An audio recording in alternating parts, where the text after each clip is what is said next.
এই খাবারটা এত মজা কি বলবো।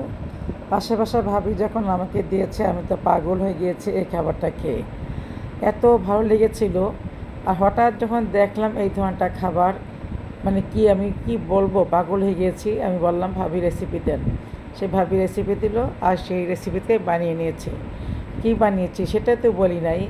এটা হচ্ছে নয়গ্রার বিখ্যাত ঝালের পোলাও। সুপ্রিয় দর্শক, আসসালামু আলাইকুম। আমি কীভাবে বানিয়েছি সেই ঝালের পোলাওটা, সেটাই আপনাদের সাথে আমি আজকে শেয়ার করতেছি।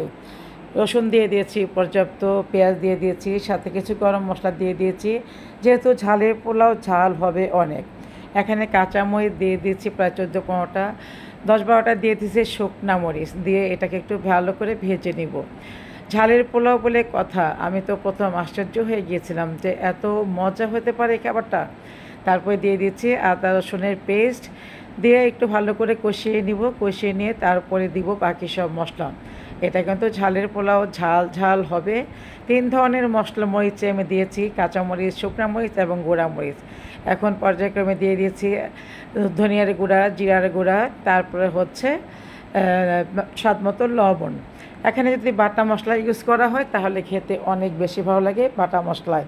এখানে হলুদ, মরিচ, ধনিয়া, জিরা সব কিছু বাটা মশলা দিলে খেতে অসম্ভব মজা হয়। ভাবি আমাকে সেটাই বলিয়েছিল যে বাটা মশলা খুব ভালো হয়। ভাবি দিয়েছিল বাটা মশলা, তবে আমার অলসতা, আমি বাটা মশলা না দিয়ে আমি সব দিয়েছি গুঁড়া মশলা। ভালো করে কষিয়ে নিচ্ছি, ইচ্ছা মতো কষিয়ে নিয়েছি এটা, একদম যেন কোনো কাঁচা গন্ধ না থাকে। তারপরে দিয়ে দিয়েছি আমি গরুর মাংস। ভাবি বলেছে এটা গরুর মাংস, মুরগির মাংস, দেশি মুরগি যেটা বা শক্ত লেয়ার মুরগি যেটা, খাসির মাংস যে যেটা ভালো লাগে সেটা দিয়ে বানায়। ভাই বলছে এটা হাঁসের মাংস দিয়েও খাওয়া যায়, খারাপ লাগে না, ভালো লাগে। তবে আমি বেশ কয়েকবার এটা আমি খেয়েছি, বেশ কয়েকবার ব্রয়লার মুরগি দিয়ে খেয়েছি, লেয়ার মুরগি দিয়ে খেয়েছি, গরুর মাংস দিয়ে খেয়েছি। তারপর সব কিছু আমাকে বেশ সবটাই বেস্ট মনে হয়েছে। তবে আজকে আমি গরুর মাংস দিয়ে করবো। আর আমার ঘরে সবাই বলতেছে গরুর মাংস দিয়ে, যেহেতু লেয়ার মুরগি, তারপর হচ্ছে ব্রয়লার মুরগিটা ভালো করে ভেজে করেছিলাম। ব্রয়লার মুরগিটা করে কেউ চাইলে করতে পারবেন, ভালো করে ভাজতে হবে। আর এটার বৈশিষ্ট্য হচ্ছে এটা সিদ্ধ চাল দিয়ে করে, সিদ্ধ চাল দিয়ে করতে হয়, এটা সিদ্ধ চালেরই এটা চলে।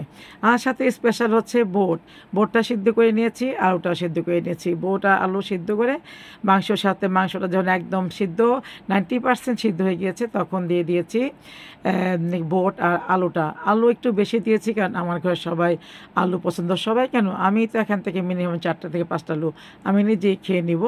আর মাংস তো বেছে বেছে রেখে দিব।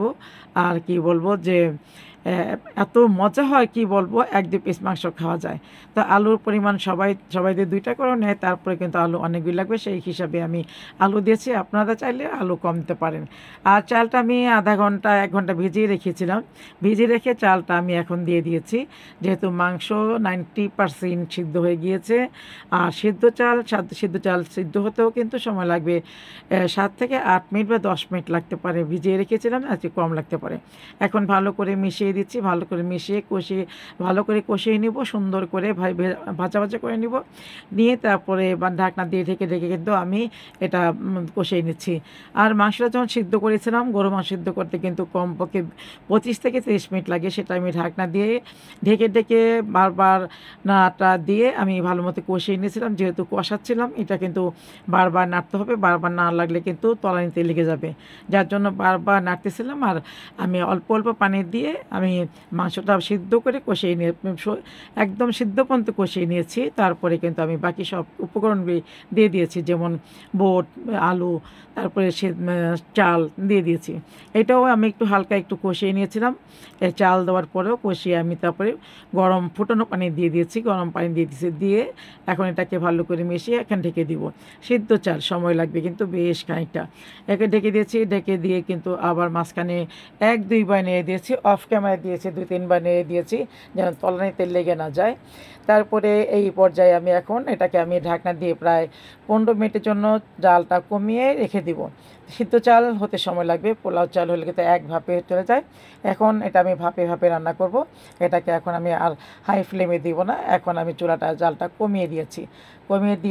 এখন আমি এটাকে আবার একটু উল্টে নাড়াটা দিয়ে দিয়েছি, দিয়ে এখন সম্পূর্ণটা ভাপে। এখন এই যে এই স্টেজে চলে আসছে, একদম কি বলবো, 99% সিদ্ধ হয়ে গিয়েছে। এখন বাকিটুকু এই যে স্ট্যান্ডিং টাইম বা ভাপে যেটা রাখে সেটা রাখবো, স্ট্যান্ডিং টাইম রেখে দেবো এটা আমি আরও 25 থেকে 30 মিনিট। তারপরে আমার এই ঝালের পোলাওটা খাওয়ার জন্য একদম রেডি। যারা যারা খেয়েছেন তারা তো বুঝতেই পারছেন এটাতে কত মজা। আর আমি তো ভাবির হাতে খেয়ে আমি পাগল লেগেছি। ভাবির হাতে রেসিপি নিয়েছি। বগুড়ার নওগাঁ যদি কেউ থাকেন, যদি আমার ভুল ত্রুটি হয় অবশ্যই ক্ষমা দৃষ্টিতে দেখে দেখবেন। আর যদি ভালো হয়ে থাকে অবশ্যই আমাকে একটা কমেন্টের মাধ্যমে জানাবেন আমারটা ভালো হয়েছে কি না। আমি যেহেতু আমার পাশের বাসার ভাবির কাছ থেকে রেসিপি আমি নিয়েছি, আমি করেছি, বেশ কয়েকবার খেয়েছি, তারপরে ফাইনালি আমি এটা আজকে সবার সাথে শেয়ার করতেছি। এইটা দেখেন ফাইনাল লুকস। আমি পেট ভরে খেয়ে নিচ্ছি।